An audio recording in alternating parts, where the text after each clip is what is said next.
नमस्कार, मैं रवीश कुमार। हम मौजूद हैं दिल्ली के सफदरजंग अस्पताल के सामने के बस स्टॉप पर। कुछ हफ्ते पहले यहाँ पर एयर प्यूरीफायर लगाया गया था दिल्ली सरकार के प्रोजेक्ट और एक कंपनी की मदद से मिलकर, और उस वक्त मीडिया में उसकी काफ़ी चर्चा हुई थी। यहाँ प्लास्टिक के पर्दे लगा दिए गए थे और मशीनें लगा दी गई थी एयर प्यूरीफायर की। लेकिन चंद हफ्तों के बाद वो अब नहीं है। यहाँ से दूसरे बस स्टॉप पर गया और वहाँ से भी वो हटा लिया गया है। फिर भी ये अखबारों में पढ़ने को मिल रहा है कि दिल्ली सरकार 5 जगहों पर इस तरह के प्रोजेक्ट चलाएगी, पर सैकड़ों हज़ारों बस स्टॉप के बीच 4-5 बस स्टॉप पे प्यूरीफायर लगाकर आप क्या हासिल करते हैं, हम इस पर बात करेंगे।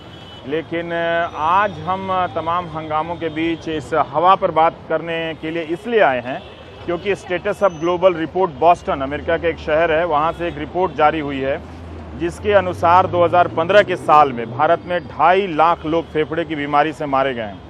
हर साल 1,40,000 के करीब लोग हमारे देश में सड़क दुर्घटना में मारे जाते हैं। इससे भी ज़्यादा सोचिए तो वायु प्रदूषण के कारण लोगों की मौत हो रही है। और 2015 के साल से इतना तो कहा जा सकता है कि देश में वायु प्रदूषण को लेकर और ख़ासकर दिल्ली में बहुत हंगामा हुआ, खूब बहसें हुई, सरकारों ने अपना वादा भी किया है। एक नया आंकड़ा आया है कि 17 जनवरी 2017 को एक और खबर छपी मिली अखबारों में कि भारत में हर साल 12 लाख लोग वायु प्रदूषण से मरते हैं। इसी साल IIT बॉम्बे ने एक रिपोर्ट प्रकाशित की है जिसके अनुसार 2015 में वायु प्रदूषण के कारण 80,665 लोगों की मौत हुई है और ज़्यादातर लोग मरने वाले 30 साल से ऊपर के एडल्ट हैं, वयस्क हैं। और इसी फरवरी में सुप्रीम कोर्ट में एक खबर छपी थी कि एक संस्था है EPCA ऑफिशियल्स जो हैं, उन्होंने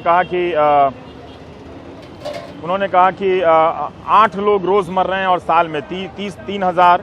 जुलाई 2015 में जब प्रकाश जावड़ेकर पर्यावरण मंत्री थे तब उन्होंने राज्यसभा में कहा था कि 80 लोग रोज़ मरते हैं दिल्ली में।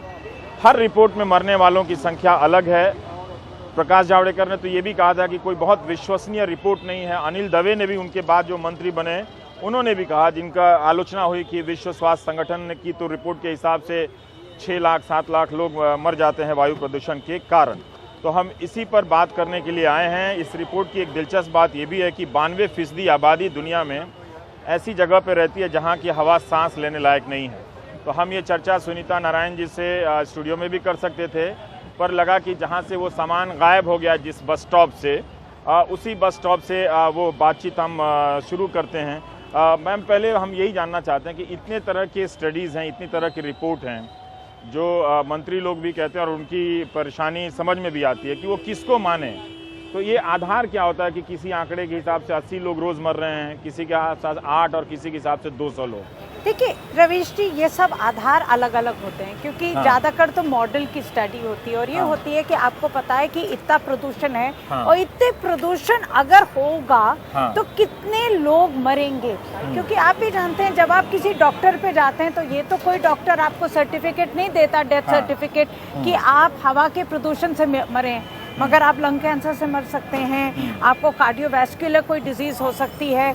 यहाँ जो अब सबसे बड़ा जो मुद्दा अब निकल के आ रहा है कि आपके जो फेफड़े हैं और जो ओजोन की बात आ रही है उससे आपके फेफड़े बिल्कुल कोलैप्स कर गए। मगर ये भी हो सकता है डॉक्टर कहें कि आपके फेफड़े इसलिए कोलैप्स करें क्योंकि आप सिगरेट पीते हैं या सिगरेट पीने वाले, या कोई कारण भी नहीं हो। तो यही है। बट रवीश जी, जो आपने अभी तक कहा, मुझे लगता है उसका अंश क्या है? उसका यही है कि प्रदूषण है, हवा का प्रदूषण बढ़ता जा रहा है हमारे शहरों में। दूसरा कि जितनी भी आज के अध्ययन हैं सब दिखाती हैं कि हमारे यहाँ मौत हो रही है इसके कारण। तो मुझे नहीं लगता कि आज जो पार्लियामेंट में माधव दवे जी ने कहा कि कोई विश्वसनीय स्टडी नहीं है इसलिए हम मानते नहीं हैं, मैं समझती हूँ ये कहना सही है कि कोई विश्वसनीय एक स्टडी नहीं है, मगर इसका ये नहीं मतलब कि हम कुछ नहीं करें। इसका यही मतलब है कि हम जानते हैं कि इससे खतरा है, खतरा बढ़ता जा रहा है, हमारे स्वास्थ्य के ऊपर बहुत बुरा असर पड़ रहा है, बच्चों के ऊपर बहुत बुरा असर पड़ रहा है। जब स्मॉग अलर्ट सिस्टम की बात सुप्रीम कोर्ट ने कही थी कि ऐसा कुछ अलर्ट सिस्टम बनाया जाए, वो पता नहीं बना कि नहीं बना। बना बिल्कुल बना। और ये अच्छी चीजें भी हो रही हैं। बिकॉज रवीश जी, मैं ये भी चाहती हूँ कि आपके दर्शकों को ये नहीं लगे कि कुछ नहीं हो रहा, क्योंकि हम इस देश के अंदर बड़े उदास होते जा रहे हैं। उदास नहीं होना चाहिए, नहीं होना चाहिए, क्योंकि मैं मानती हूँ, मैं ये समझती हूँ आज आपने जो जगह तय करी है हमारी चर्चा के लिए बिल्कुल सही है। एक तरफ से पब्लिक ट्रांसपोर्ट बस जिसकी बहुत ज़रूरत है, और दूसरी तरफ से हॉस्पिटल जो हम नहीं चाहते कि लोगों को जाना पड़े। और इस साल अगर मैं आपको एक रिपोर्ट कार्ड दूँ, तो जब अक्टूबर में नवंबर में हादसा हुआ, बहुत बुरा हादसा हुआ दिल्ली के अंदर, प्रदूषण का स्तर 14 गुना बढ़ गया था, जहां आप कहते हैं कि वो सेफ लिमिट है। 14 गुना। सब जानते हैं कि हम लोग को पहली दफ़े मुझे लगता है ऐसा लगा कि सांस नहीं ले सकते, कुछ करना पड़ेगा। सरकारों ने भी कुछ किया, सुप्रीम कोर्ट ने बहुत कुछ किया। आज आपके पास एक स्मॉग अलर्ट सिस्टम है, जिसके अंदर सुप्रीम कोर्ट ने कहा है अगर प्रदूषण का स्तर बढ़ता है तो आपको ये कदम उठाने पड़ेंगे। और आज ये तय है कि अगर वो स्तर इतना ज़्यादा हो जाता है कि आपके स्वास्थ्य पर खतरा होता है, तो आपको शहर भी बंद करना पड़ेगा, और ये करना पड़ेगा, करना पड़ेगा बिल्कुल। स्मॉग अलर्ट सिस्टम तो ये हासिल है 1-2 साल की लड़ाई के। ये लड़ाई हुई है, कुछ हद तक आगे बढ़े हैं, मगर बहुत कुछ करना की हवा बेहतर हुई है क्या? आपको लगता है कि दिल्ली की हवा कुछ मुझे लगता है किसी भी आप दिल्ली वासी से पूछ लीजिए, इस साल नवंबर और आंकड़े भी दिखा रहे हैं कि कुछ हद तक हवा साफ हुई है। अगर आप सुबह उठते हैं तो आपको आज नीला आसमान दिखता है। आज अभी भी दिख रहा है, जब हम शूट कर रहे हैं तो दिख रहा है, आसमान थोड़ा साफ नजर आ रहा है। कुछ हद तक हुआ है, क्योंकि आपकी गाड़ियों के ऊपर अब प्रतिबंध है कि नया नॉर्म आ गया है, ईंधन साफ चलेगा। आपके पावर स्टेशन बंद किया गया है, बदरपुर बंद कर दिया गया है। तो कुछ हद तक जो कदम लिए हैं, मुझे लगता है इसकी सराहना भी करनी चाहिए, नहीं तो ये हो जाता है चाहिए कि क्या क्या हुआ है और इससे असर पड़ा है। मगर ये भी तय है कि अभी भी जो आपने आंकड़े पढ़े, अभी खतरा बहुत ऊंचा है और बहुत कुछ करना ऐसा पड़ेगा। क्यों है कि हम जैसे ही सामान्य हो जाते हैं, जैसे आपने कहा कि बहुत कुछ बन गया, कई बार लोग इसे काफ़ी मान लेते हैं और अच्छा मान लेते हैं, और फिर देखिए जैसे ही ध्यान हटा तो इसी बस स्टॉप की कितनी चर्चा हुई थी। जिसने भी लगाया होगा दिल्ली सरकार और कंपनी ने, तो उसका कितना प्रचार हुआ होगा कि वो कितना अच्छा काम कर रही है। तो ये एयर प्यूरीफायर अगर हम यहाँ लगा दें घर में, मैं जहाँ रहता हूँ कौशाम्बी के कई बुजुर्गों ने बताया कि उनके 3-4 कमरों में एयर प्यूरीफायर लगे हुए हैं, और एक एयर प्यूरीफायर की कीमत कोई 20,000 है, कोई 40,000 है। तो घर में अगर लड़ना है तो लोगों को 1 लाख रुपए खर्च करने पड़ेंगे इंसान को अपने तरफ से, सरकार तो छोड़ दीजिए, और उसके बाद बिजली का खर्चा। पर फिर भी आप जो इस विषय का अध्ययन करते रहती हैं, इस तरह के एक बस स्टॉप में एयर प्यूरीफायर लगा देने की कोशिशों को किस नज़र से देखती हैं? पागलपन। ये पागलपन है, बेवकूफ़ी है। मैं इससे ज़्यादा मैं और भी कठोर शब्दों में कह सकती हूँ, मगर कहना नहीं चाहती आपके शो पर, मगर बिल्कुल बेवकूफ़ी है। अच्छा। 2 चीज़ हैं। एक चीज़ जरूर है कि जो अमीर है वो आज सोचता है कि वो डीजल की गाड़ी चला सकता है, मगर अपने घर में एक एयर प्यूरीफायर लगा के कुछ हद तक उसको साफ हवा मिलेगी। ये भी गलत है। नहीं होगा, क्योंकि आप प्रदूषण को देखिए, प्रदूषण हमारे से भी चालाक चीज़ है। आज जब हमने प्रदूषण की बात शुरू करी थी तो हम लोगों को लगता था कि आपने अंग्रेजी में सुना होगा PM 2.5। छोटे छोटे कण होते हैं, गाड़ियों से निकलते हैं, फेफड़े तक पहुंचते हैं, और इसी से प्रदूषण होता है। आज निकल के आ रहा है कि नहीं, क्या हो रहा है कि जो दूसरा एक प्रदूषण है जिसको नॉक्स कहते हैं, नॉक्स। अच्छा। अब ये होगा जैसे यहाँ ज्यादा होगा नॉक्स। अच्छा। क्योंकि यहाँ पर डीजल की गाड़ियाँ ज्यादा चलेंगी। तो आप जो यहाँ खड़े हैं, और यही होता है, गरीब ज्यादा होता है जहाँ पर सड़कों के पास रहता है, तो उसको, और ये इलाका भी कैमरे से भी पता चल रहा है कि किस तरह के लोग अस्पताल आए हुए हैं। बिल्कुल। तो ये होता है कि ये गरीब को ज्यादा असर पड़ेगा। मगर जैसे मैं कहती हूँ कि प्रदूषण भी बहुत चालाक चीज है। तो क्या हुआ है कि नॉक्स का एक सेकेंडरी पोल्यूटेंट है, तो ये होता है कि नॉक्स निकलता है, फिर सेकेंडरी पोल्यूटेंट है ओजोन, और ओजोन वहाँ ढूंढता है जगह जहाँ पर हवा साफ है। तो वो ढूंढता है, वो आपकी हवा को जाके कहीं ढूंढेगा जहाँ साफ हवा होती है, वो ओजोन पोल्यूशन पहुँचता है, वहाँ ओजोन पहुँचेगा।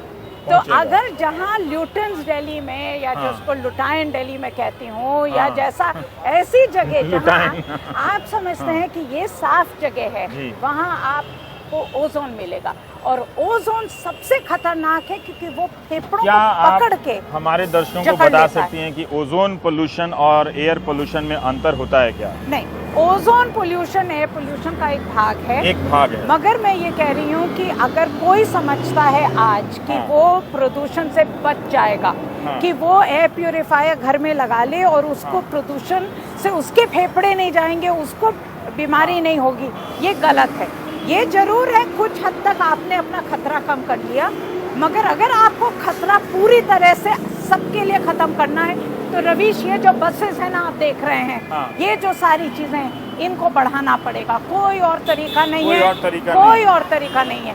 आपको गाड़ियों की संख्या कम करनी है, आपको डीजल की संख्या कम करनी है और आपको इन बसेस दोनों कामों में तो नहीं कोई प्रगति नहीं है। गाड़ियों की संख्या में कमी नहीं है, बिल्कुल। डीजल की गाड़ियों का जो तमाम तरह के आदेश है उसके बाद भी कोई खास प्रगति नहीं है। कुछ नहीं। तो बिना इन दो मामलों में प्रगति के हम एयर प्यूरिफायर लगाकर कोई कुछ हासिल नहीं कर सकते, कुछ है ना? ये शॉर्ट टर्म है, ये शॉर्ट टर्म शॉर्ट है टर्म भी नहीं है, और बेवकूफी एक गैजेट बिक जा रहा है, इसी के बहाने पे उसका प्रचार हो जा रहा है, लोग और लेकर मैं आ रहे हैं। आप ये कहना तो नहीं चाहती हाँ। और कहना चाहिए जी, नहीं, मगर आप आइए। हैं तो कहने की हिम्मत कर रही हूँ। हाँ, एक और चीज मैं देख रही हूँ रवीश की, अभी जो सारी कार्यक्रम आ रहे हैं या किसी चैनल पे आते हैं या किसी पेपर में आते हैं प्रदूषण के बारे में, हाँ। हवा के प्रदूषण, इनका स्पॉन्सर है वो ही कंपनी जो वही एयर जो एयर प्यूरिफायर प्यूरिफायर बना करे। रहा है। तो मैं बात पर मेरे दिमाग में आता है कि हाँ। क्या ये सही है, क्योंकि उनका तो बिजनेस है गंदी हवा में और हाँ। आपकी मांग है साफ हवा, तो क्या ये दो साथ काम कर सकते हैं? नहीं क्यों? कर सकते। क्योंकि उनको- सामान्य बुद्धि से तो लगता है कि वो अपना मार्केट देख रहे हैं इस बीमारी में, बिल्कुल। समस्या का समाधान तो उससे नहीं हो रहा है। उससे नहीं होगा। वो ये बता रहे हैं कि समस्या का समाधान नहीं होगा, सरकारें या हम भी अपनी गाड़ियां कम नहीं करेंगे तो ये बिल्कुल। डब्बा खरीद के ले आओ, बिल्कुल। जिससे शायद हो जाए। हाँ। और ये कैमरा भी बता रहा है कि यहाँ जो भी एजेंसी है स्वच्छता की, उसको ये देखना चाहिए कि हम सफदरजंग अस्पताल के बाहर खड़े हैं और सफाई का आलम थोड़ा ठीक नहीं है। और ये तो होना सफदरजंग हॉस्पिटल है, यहाँ पर बीमारियों की सबसे बड़ी इशू है। अब आपको लास्ट ईयर आप जानते हैं चिकनगुनिया का सवाल आया था, मलेरिया हाँ। का सवाल आया था, डेंगू का सवाल आया था। ये बिल्कुल साफ है कि सफाई अगर नहीं होगी तो आपकी बीमारियां बढ़ेंगी और ये हॉस्पिटल के सामने हो रहा है। ये बहुत बहुत गलत बात है। यहाँ पे कोई डस्टबिन ढंग से नहीं दिख रहा है अभी इतने आसपास की दूरी में, और सफाई करने की कोई व्यवस्था नहीं है। तो कोई अगर इस्तेमाल भी करे कूड़ा कचरा तो उसको उठा के कौन लेकर जाएगा, वो भी इतना सारा कूड़ा कचरा। बिना सिस्टम के तो चीज़ें होंगी नहीं। पर फिर भी लोग जानना चाहते हैं कि क्या वाकई ये जो प्रदूषण है, हाँ। पता नहीं चलता। इतना बड़ा शहर है, करोड़ से ज़्यादा की आबादी है, 80 लोग रोज मरते होंगे फेफड़े की बीमारी से। इतनी बुरी हालत है यहाँ। इतनी बुरी हालत है। नहीं रवीश जी, ये समझना पड़ेगा कि ये अब हाँ। खतरे की जो अगर आप माने जो खतरे का जो स्तर है, हाँ। वो अब हमारे सर से ऊपर चढ़ गया है कि आपको कुछ करना पड़ेगा। प्रदूषण का जो मामला है, अभी भी आपने एक बहुत अच्छा सवाल मुझसे पूछा था जिसका मैंने उत्तर नहीं दिया कि ये क्यों होता है कि जब प्रदूषण बहुत हमारी हवा के अंदर होता है, तो आपके साथी भी यहाँ आए थे, इसकी फोटोग्राफ ली। पिछले 2 महीने में जब प्रदूषण कम हुआ है तो उसका पूरा मीडिया भी उस सवाल से हट गई है और हम लोग बड़ा कंप्लेसेंट हो जाते हैं, बहुत जल्दी कंप्लेसेंट हो जाते हैं कि अब तो सब सही है। मैं ये कहना चाहूँगी कि ये बात नहीं, हम लोग नहीं मान सकते कि सब कुछ सही है। ये जरूर है कि कोशिशें जारी हैं, ये भी जरूर है कि कुछ हद तक सफलता मिल रही है, ये अच्छी बात है। जहाँ कोई हटाने वाले आ गए हैं, हाँ। गंदगी हटा रहे हैं, ठीक है। मगर ये भी बात है हाँ। कि हाँ। वो काफी नहीं है, बहुत और कुछ करना पड़ेगा आप। पर ये सारी जो रिपोर्ट छप रही हैं, ऐसा लग रहा है कि इनसे हम इम्यून होते जा रहे हैं। 10 लाख लोग साल में मर जा रहे हैं, 2 लाख लोग साल में मर जा रहे हैं, कोई असर अब बहुत ज़्यादा पड़ नहीं रहा। जब तक वो लोग शहर में धुंध या धुआं नहीं देखते हैं, वो चिल्लाहट शुरू नहीं होती है। मरने वालों से सहानुभूति कम है लोगों की। मगर वो तो ये भी है ना रवीश कि अब आंकड़े हमें समझ नहीं आते। आंकड़े 80 क्या होता है प्रतिदिन, कुछ नहीं, लाखों की आबादी है। क्या आंकड़ों का कुछ सहानुभूति चली गई है उससे? मगर आज की स्थिति ये भी है, और मुझे लगता है हवा के प्रदूषण का जो मामला है ये पूरे देश में है, खाली दिल्ली में नहीं है। आप लखनऊ चले जाएं, लोग चीखते हैं कि यहाँ की भी हवा बहुत दूषित है। अभी मैं पटना में थी, पटना में क्योंकि मेरी बहुत बुरी हालत है, बहुत ही बुरी हालत है, बहुत बुरी हालत है। डाक बंगला चौराहा पे यहाँ के ध्वनि प्रदूषण पे तो अभी हमने बात भी शुरू नहीं की है, अभी तो वायु प्रदूषण पे ही बात कर रहे हैं। बहुत बुरी हालत, पूरा हर शहर की आज बुरी हालत है रवीश। और जब तक हम समझेंगे नहीं कि ये प्रदूषण तभी कम होगा हमारे देश में जब हम यातायात का जो तरीका है हमारा बदलेंगे।